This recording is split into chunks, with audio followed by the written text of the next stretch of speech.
दोनही मुख्यमंत्री आणि दोनही उपमुख्यमंत्र्यांना विनंती आहे या चंपावती नगरीतून इथे 1-1 वर्षाचे लेकरं सुद्धा मांडीवर घेऊन माता मावल्या बसल्यात. इथं 70 ते 90 वर्षाचे आजोबा आणि आजी सुद्धा बसली. आमची सगळ्यांची योजना एकच आहे, मराठ्यांच्या लेकराला आता आरक्षण मिळवून द्यायचं, त्याशिवाय मागे हटायचं नाही. सरकारने शहाणपणाची भूमिका घ्या. त्या एकट्याचं ऐकून जर तुम्ही मराठ्यावर अन्याय केला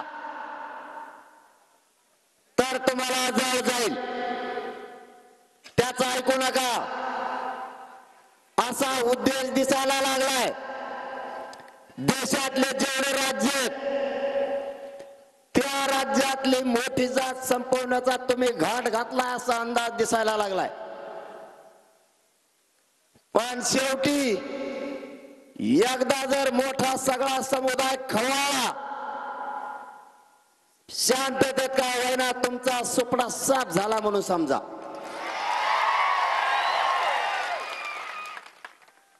तुमचं राजकीय सगळ्या अस्तित्वाचा सुपडा साफ होईल. माझ्या मराठ्यांना तळपू नका.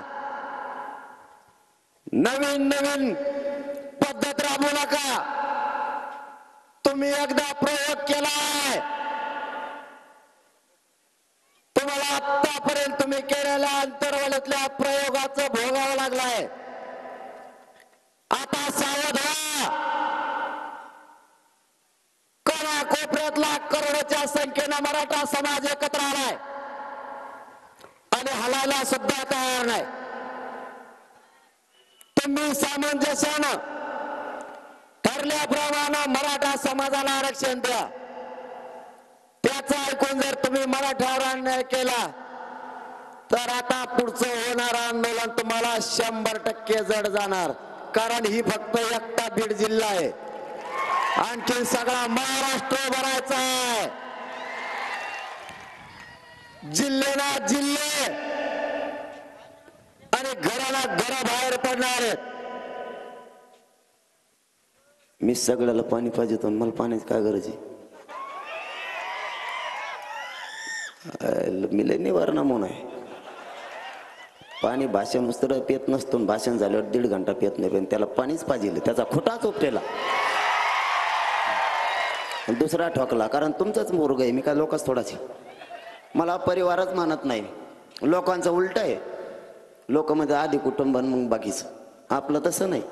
आपला उलटा खेळ आहे. आधी समाज आणि मग कुटुंब.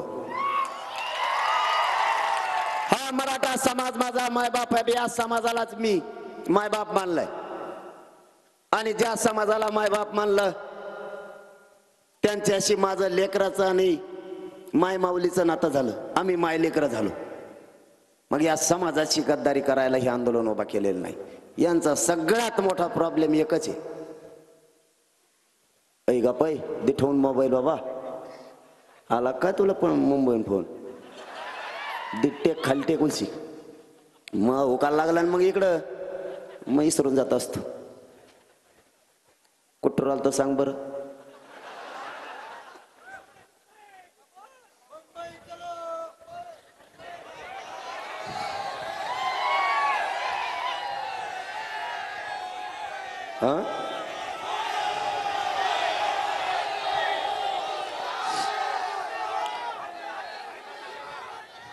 या महाराष्ट्रातल्या मराठा समाजाला परिवार मानलं आणि या समाजासाठी पूर्ण जीवनच अर्पण केलंय. ही तर एकट्या बीड जिल्ह्याची ताकद आहे. तरी अर्धे आम्ही घरी ठेवलेत. तिथले काम सांभाळायला पुरे जर आले ना आम्हाला 7-8 चेक करावं लागत.